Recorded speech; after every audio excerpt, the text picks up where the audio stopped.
This week in Women in Sports, the WNBA All-Star Game is this weekend, but there's a few changes to the rosters, including one big name who's out because of an injury.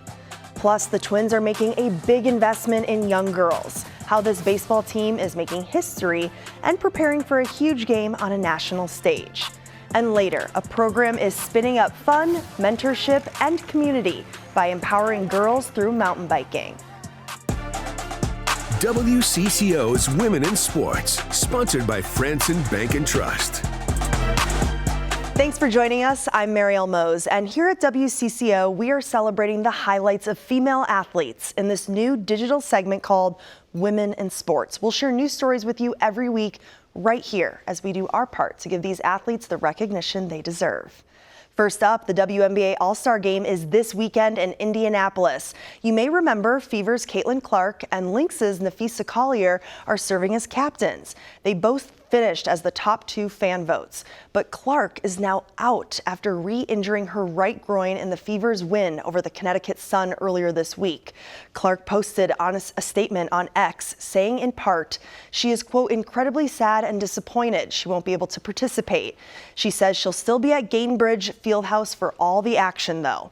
Another change this weekend, Minnesota's Kayla McBride is replacing Atlanta's Ryan Howard as a reserve. Howard was one of 12 reserves selected by the league's coaches, but she will be sidelined for the rest of July because of a left knee injury. McBride was chosen by WNBA Commissioner Kathy Engelbert, who names any needed replacement players. And Oregon's WNBA team is stepping back in time for its new name. The expansion franchise is reintroducing the Portland Fire. That's the same name held by the city's WNBA team from 2000 to 2002. The team begins play next season along with the Toronto Tempo. Last month, it was announced that the WNBA would be expanding to 18 teams over the next 5 years. Cleveland, Detroit, and Philadelphia all set to join the league by 2030. And in case you were wondering, the Lynx were founded back in 1999. Well, the Minnesota Twins are making a major investment in the future of women's sports. They're the first MLB team to fully fund a youth girls baseball team.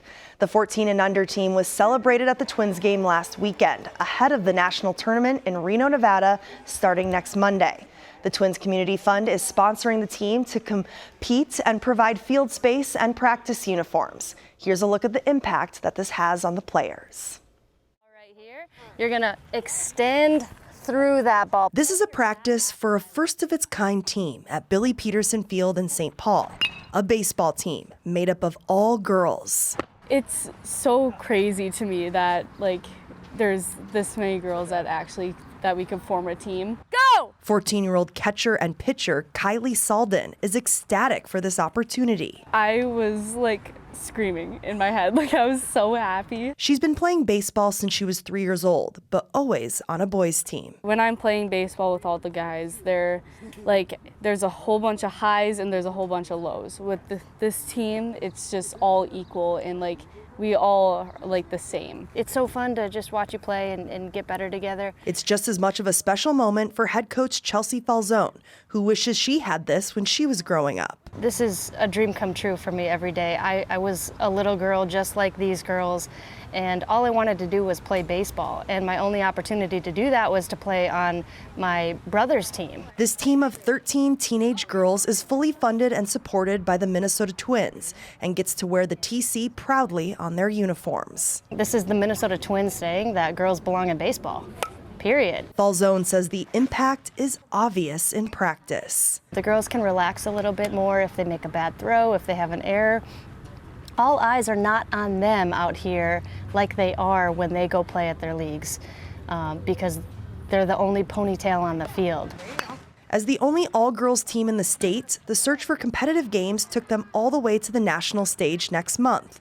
They're headed to Nevada to compete against girls teams from all over the country and world. They hope that this tournament sparks more interest locally, creating more chances to play closer to home. This is a small step, but a mighty step. I hope this team just keeps playing and that I can be on the team for as long as possible. A Minnesota native was honored among some of the biggest sports stars in the world. The ESPYs were held on Wednesday, and St. Paul native and gymnast Suni Lee won the Comeback Athlete of the Year award. During her acceptance speech, she thanked her support system for getting her to last year's Olympics after battling kidney disease. And in tennis, a crushing and quick defeat in Wimbledon. American Amanda Anisimova lost the women's singles title to Poland's Iga Swiatek 6-0, 6-0. The match took just 57 minutes. This is Swiatek's fifth Grand Slam title. She previously won 4 French Opens and 1 U.S. title. Swiatek is also the first Polish winner of a Wimbledon singles title in the Open era. But let's take a moment to appreciate Anisimova's accomplishments. This was the 23-year-old's first major title match. In May 2023, she announced that she was taking a mental health break from the tour because of burnout. But get this, Anisimova returned in action in 2024 and was ranked 189th. That ranking was too low to get into the field automatically at an event like Wimbledon. So she tried to qualify but lost, only to be seeded this year and eliminate the #1 ranked Ariana Sabalenka in the semifinals and ended up in the finals herself. Congrats to her. Well, we're looking at the medals for the 2026 Winter Olympic Games. They were revealed during a ceremony in Venice, Italy earlier this week. And here's something super cool. They're made from recycled metals using renewable energy. Organizers say the medals represent 2 halves coming together since the Games will have 2 host cities, and those games will begin in early February. Now, this is something you have to watch. It's a boat in the Chicago River, and yes, they're playing lacrosse on it. It was an aqua exhibition game held by the Premier Lacrosse League last week. Players from both the men's and women's lacrosse leagues took part in it. Well, it's mentoring on mountain bikes. That's the mantra of an organization that helps young girls learn the joys of mountain biking in Minnesota while realizing their potential. Derek James shows us how it's not just their cycling skills that are improving. A is for air. Just off the trailhead of the largest mountain bike trail system located entirely in a major U.S. city. B is for brakes. A series of pre-ride safety checks. C is for chain. But the riders about to take on St. Paul's Battle Creek trails are all rookies. I have a bike, but I ride it around the neighborhood, but never on the trails. They're Little Bellas, part of a national nonprofit mountain bike program for girls ages 7 to 13. Green light! Martha Flynn, All the little Bellas, looking good! started the first chapter in the Midwest in Woodbury in 2016. What was it about this concept that you immediately said yes? I think the reason that Little Bellas is the most perfect thing for me and for the girls that participate is it's a safe space for them to try something new and challenge themselves. There are now 6 Little Bellas programs in the Twin Cities. Each offers financial assistance and gear to those in need. This week-long summer camp is free to girls through a partnership with the Sani Foundation. The mountain biking is the path. It's kind of like a roller coaster. You're going up and down and up and down.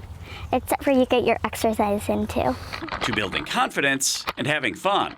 Little Bellas ride and play games in a non-competitive atmosphere. Gonna go easy gear again. With strong female mentors like Carrie Sipe. I hope you'll know that you're really strong. You'll start to learn how to do things that scare you and also help others do that. To have a peer, a 9-year-old helping a 9-year-old tell them, like, I was scared too, and then I went over this rock, like that is just gold. Important lessons that these girls will take with them beyond the ride. Don't be scared of anything that you try and be confident in yourself.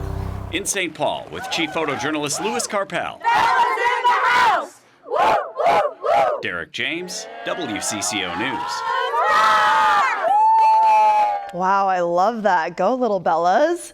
Well, a little rain couldn't keep these athletes off the sand. The inaugural girls high school beach volleyball championships took place in Lakeville on Wednesday. The championship team was from Chatfield High School. This year's event was a bit smaller with players from 11 high schools across the state, but the tournament director says interest is only growing. Beach volleyball is getting huge in Minnesota, and it's big. There's leagues for adults, there's kids, there's doubles, there's everything. And so there's so many opportunities, and a lot of girls forego regular sports to participate in beach volleyball. So we want to be able to give them the recognition, have them shine on the stage for being those top players in their sport. Well, and these athletes hope that beach volleyball will soon become a high school league sanctioned sport someday. Well, becoming a firefighter isn't easy, and for women, the road can be even tougher. But a Twin Cities program is helping to change that one workout at a time. Photojournalist Joe Van Ryn and Adam Del Rosso introduce us to a group of determined women looking to break barriers and serve their community. This is to kind of give you the spark and to light the flame and let you take it forward. Inside this small classroom, the potential is big, and so are the goals. The Twin Cities Female Firefighter Fitness Program, or TCF3, is helping women prepare to become firefighters by ensuring they're able to pass the physical fitness requirement. When they call 911, they're calling you on their worst day and they need you to come and save them, and you have to be physically ready for that. Firefighting is an extremely physical job, and we must be prepared for that. And for a brief introduction, they head outside, where the real work begins. And a little rain isn't stopping them. It's not always going to be a controlled environment. You got to work no matter rain, snow, or shine. You're literally doing this to save a life. You being in shape and physically prepared can determine if someone lives or dies. According to the National Fire Protection Association, only 9% of the nation's firefighters are women. TCF3 wants to see that number increase, no matter how challenging the job may be. We want to push the women to not just reach the bar. We want them to crush glass ceilings. We want them to show up and be undeniable that they deserve to be there, because we do. Coach Jessica Stopper says the amount of work these women put in is inspiring. It takes courage to show up for the job as a firefighter, and for these new people, it takes that courage too to just show up. Been really fun watching the group grow, watching the events grow, and like just watching these more and more women come in and be like, yeah, I want to do that. And for the future firefighters, I've been surrounded by just really strong, amazing, inspiring women that have showed me that I can do the job if I put the work into it. the class offers a sense of community. I never felt like I belonged so much to a group of people, and just people who shared the same values, both mentally and like physical fitness wise. And the workouts motivate them to push even harder. This is a totally different level, and it's also a different level for me mentally. It's not easy, but it's fun, it's challenging, and I love it. In St. Paul with photojournalist Joe Van Ryn, Adam Del Rosso, WCCO News. That is so awesome. Whole lot of brave women right there. Thanks for watching this week's Women in Sports. We'll be back with more great stories next week. I'm Marielle Mohs.